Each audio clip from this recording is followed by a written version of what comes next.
Selamat pagi dan salam sejahtera untuk kita semua. Yang saya hormati, Romo Profesor Dr. Yohanes Servatius Lon, MA, selaku Rektor Universitas Katolik Indonesia Santo Paulus Ruteng. Yang saya hormati, Pater David, selaku Dekan Fakultas Ilmu Kesehatan Santo Paulus Ruteng.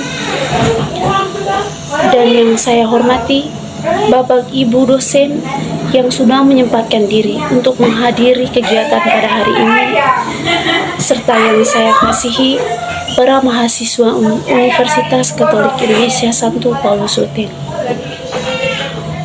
Puji dan syukur senantiasa kita haturkan kehadirat Tuhan Yang Maha Esa, karena masih diberikan kesempatan untuk dipertemukan hadir bersama-sama di tempat ini.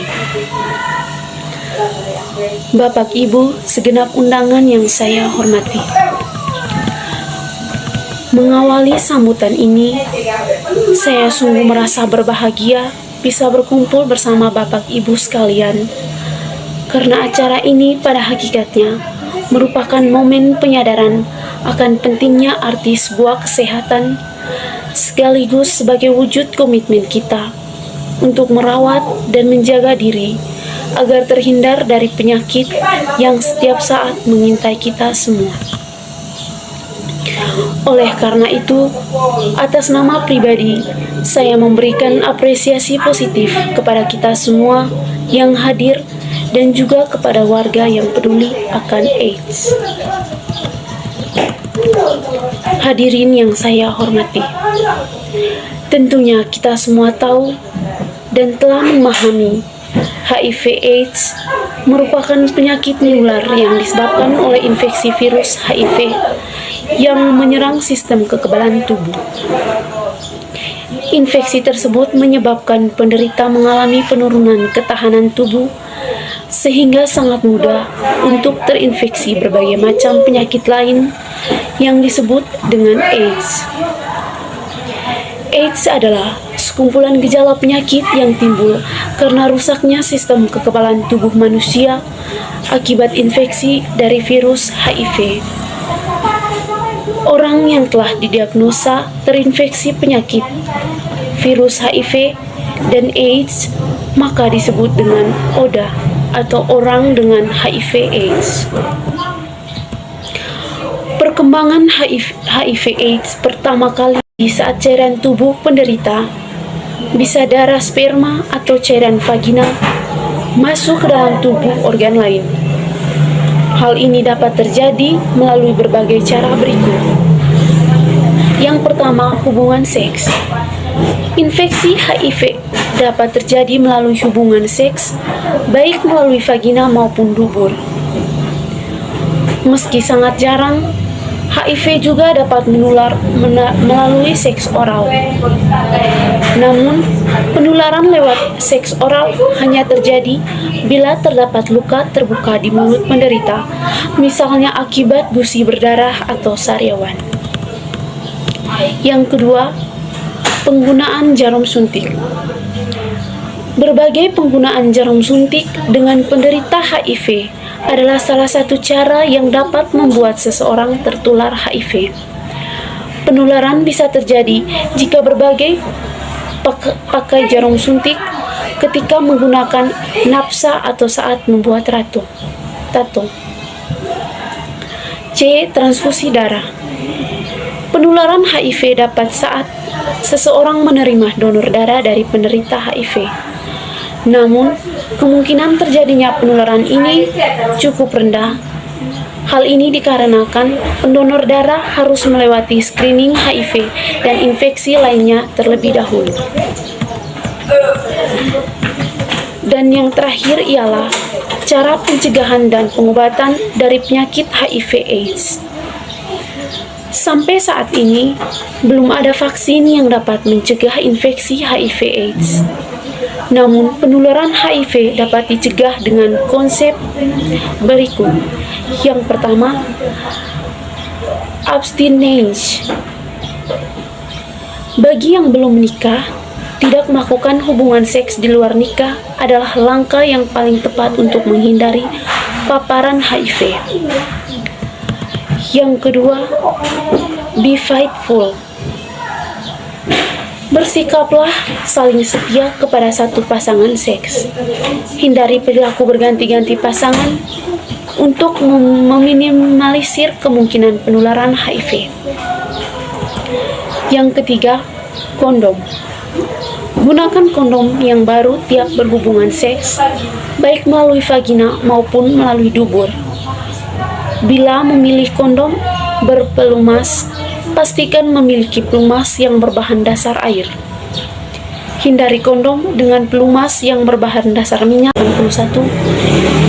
Namun, kasus HIV/AIDS secara terobsesi telah muncul selama tahun 1970-an di Amerika dan di beberapa bagian di dunia seperti Haiti, Afrika, dan Eropa. Hadirin yang saya hormati, pada kesempatan ini juga saya akan menjelaskan apa itu penyakit HIV/AIDS, mengapa seseorang bisa menderita penyakit HIV/AIDS, dan bagaimana cara pencegahan dan pengobatan HIV/AIDS. Pertama-tama, saya akan menjelaskan tentang apa itu penyakit HIV/AIDS. HIV merupakan patogen yang menyerang sistem imun manusia, terutama sel yang memiliki penanda CD4+ di permukaan seperti makrofag manusia dan limfosit T.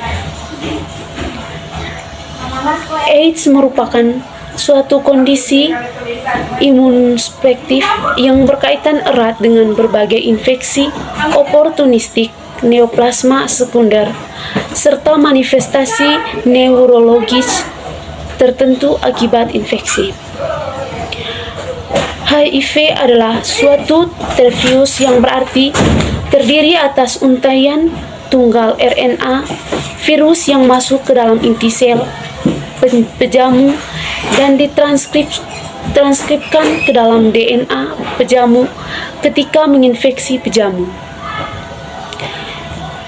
AIDS adalah suatu penyakit virus yang menyebabkan kolapsnya sistem imun disebabkan oleh infeksi imunodefisiensi manusia, dan bagi kebanyakan penderita kematian dalam 10 tahun telah didiagnosis. Kedua, mengapa seseorang bisa menderita HIV/AIDS? Penyakit HIV disebabkan oleh Human Immunodeficiency Virus atau HIV sesuai dengan nama penyakitnya. Bila tidak diobati, HIV dapat makin memburuk dan berkembang menjadi AIDS. Penularan HIV dapat terjadi melalui hubungan seks vaginal atau anal, penggunaan jarum suntik, dan transfusi darah. Pelumas yang berbahan dasar minyak karena dapat membuat kondom bocor. Yang keempat, druno. Menghindari penggunaan narkoba, terutama melalui jarum suntik, bisa mencegah seseorang terinfeksi HIV. Selain itu, menghindari berbagai pakai jarum suntik juga dapat mencegah infeksi virus hepatitis B. Yang kelima, pemberian informasi yang benar mengenai HIV, cara penularan, pencegahan, dan pengobatan dapat membantu mencegah penularan HIV di masyarakat.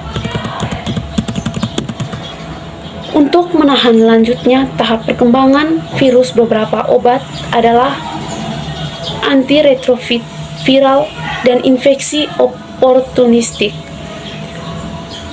Obat antiretroviral adalah obat yang dipergunakan untuk retrovirus seperti HIV guna menghambat perkembangbiakan virus.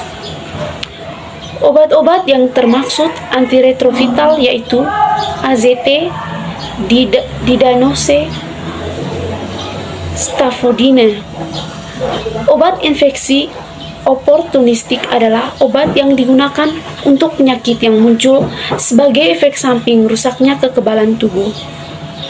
Yang penting untuk pengobatan oportunistik yaitu menggunakan obat-obat sesuai dengan penyakitnya, contoh obat-obat anti TBC dan lain-lain. Sekian saja pidato singkat dari saya. Terima kasih dan selamat pagi.